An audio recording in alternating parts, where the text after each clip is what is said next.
Shalom jemaat yang dikasihi Tuhan. Pagi hari ini kembali kita dalam renungan yang terdapat dalam Efesus 1 ayat 4 dan 5 berbunyi demikian.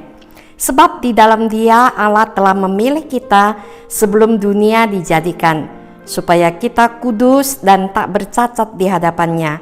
Dalam kasih Ia telah menentukan kita dari semula melalui Yesus Kristus untuk menjadi anak-anak-Nya, sesuai dengan kerelaan kehendak-Nya, supaya terpujilah anugerah-Nya yang mulia yang dikaruniakannya kepada kita di dalam Dia yang dikasihi-Nya. Tema hari ini berkata Allah memilih kita, ya. Yang lalu kita merenungkan bahwa kasih Tuhan itu hebat atas kita, kesetiaannya sampai selama-lamanya. Ayat ini menjawab, dikatakan di dalam Dia Ia telah memilih kita sebelum dunia diciptakan. Ia sengaja mendapatkan kita. Ia begitu menghargai kita. Ia tahu siapa kita yang penuh dengan segala kelemahan, namun Ia mengasihi kita. Tujuan pemilihannya dikatakan supaya kita tidak bercacat di hadapannya. Proses pertumbuhan yang Tuhan lakukan dalam hidup kita, apapun kondisi kita, finishnya adalah tidak bercacat di hadapannya.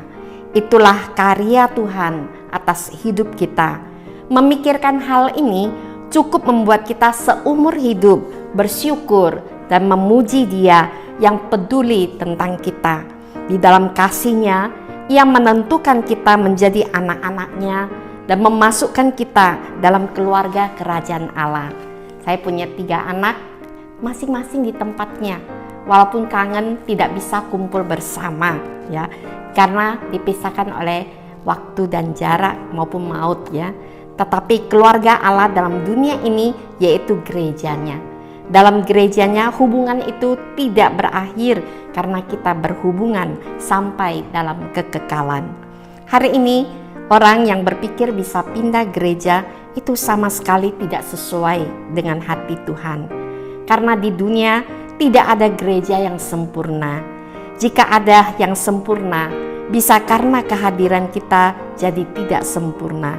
Namun Tuhan mau kita di dalam gereja mengasihi orang yang tidak sempurna. Karena Tuhan menempatkan kita dalam satu gereja menjadi keluarga Allah supaya kita belajar saling mengasihi, saling berbagi hidup, belajar menyangkal diri dan tidak egois. Yang penting dalam keluarga tidak sekedar punya pendapat atau ide, tetapi lebih penting adalah tindakan kasih, ketundukan satu dengan yang lain.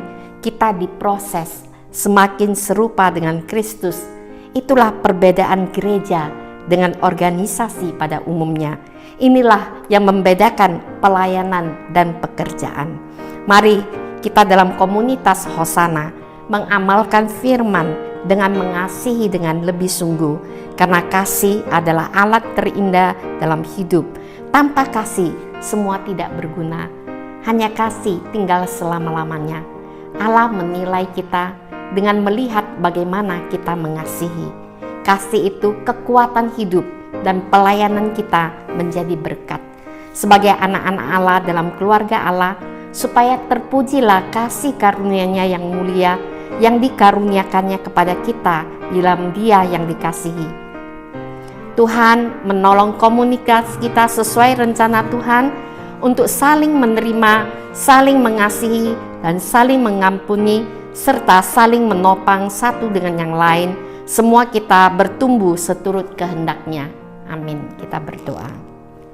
Terima kasih Tuhan yang sudah memilih kami sebelum dunia diciptakan, bahkan menempatkan kami di satu gereja untuk kami belajar serupa dengan Tuhan, untuk boleh saling menerima, saling mengasihi satu dengan yang lain. Dalam nama Tuhan Yesus kami mengucap syukur dan berdoa. Amin.